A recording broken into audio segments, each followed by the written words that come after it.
Bongo haqiqiy olov bombasi qayta sotuvga chiqdi. Bundan 1-2 hafta oldin buni sahifamga joylagandim. Qisqa muddatda sotilgan, ola olmay qolgan, ulgura olmay qolgan juda ko'p bo'lgan. Bu mashina nasiyaga sotilgan. Ozgina muammo bo'lgan va shu sababli mashina qaytarib egalar olib olishgan mashinani. Qayta sotuvga chiqyapti. Endi bu bozor. Mashinamiz 2023-yil. Bu mashinamizga bilasiz, o'zi 80 ot kuchi dizel apparat motor bo'ladi. Bunga Grand Starex benzin motori bosilgan. Mashinamiz benzin va metanda yuradi. Kraskasi toza, bespalni 310. Yaqin 25 millionlik budka taxlangan.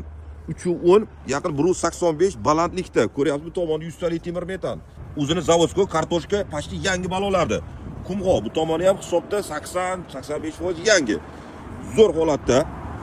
Labolar butun, oldilari butun. Udar kaltaga yo'q chizilgan joyi ham yo'q, mashina tonirovkaga ruxsatnomasigacha bor. Bu tomon balon lassa qilib qo'yilgan. Biz benzinda zavod bo'lib, keyin metanga o'tadi.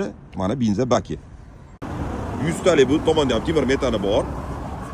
Ko'rishingiz mumkin, 77 ming yurgan mashina. Zapaskalari bor, katta kichigi. Orqa qismlari zo'r chiroyli yasalgan budkani, mashina rangiga moslab, ichidan qarang, alkapolli qilingan. Hozirda mashinamiz 3-pokoleniya oddiy pokoleniyada. Mana bu qurilmalarni qo'ysangiz, 4-pokoleniya qilib haydasangiz bo'ladi. Asli mexanikaga oddiy pokoleniya zo'r. Mashinamizni ichini ham bir ko'ramiz. K2700 bu Jizzax Sborka aytganimday. Ichlari zo'r holatda chexollar qilingan, evakor solingan. Mashinamiz 77 ming yurgan.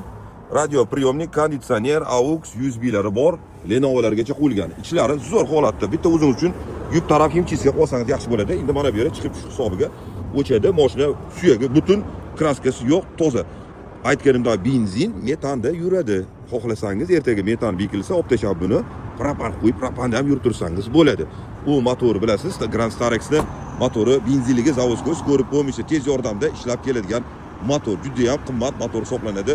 3,5 mingsiz bu motor qo'yilmaydi. Qimmat koreyskiy motor. Bu mashinamiz narxiga keladigan bo'lsak, $21,200. Oz-moz kami bor. Bu safar faqat naqdga sotiladi. Variant, kredit, vyukup, barterga yo'q. Bular ham tadbirkor biznesga aylantirishga sarmoya, mablag' kerak. Birovdan yalni o'tirmasdan o'zlarining mashinalarini sotib aylantirib yana olib olishadi. Bu bugungi ikkinchi mashinam. Oldingi zavodga propanni ham tadbirkor shu maqsadda sotyapti. Azizlar, kimga qiziq bo'lsa, video past egasi nomerini qoldiraman. Quvvali obunachimni mashinalari. Bunaqa e'lonlarni sari haqiqiy chotki mashinalarni obzorini o'tkazib bormaslik uchun obuna bo'lib qo'ying, ulgurib qoling. Mashina puliga 100% arziydi. أنت حقيقة يا ترى أو يا ترى ولا خيال؟ أنت جنون الشعر وأنت كل رنات السمر. أنت حلال إلا حرام إلا جبل ذنوب الحلال.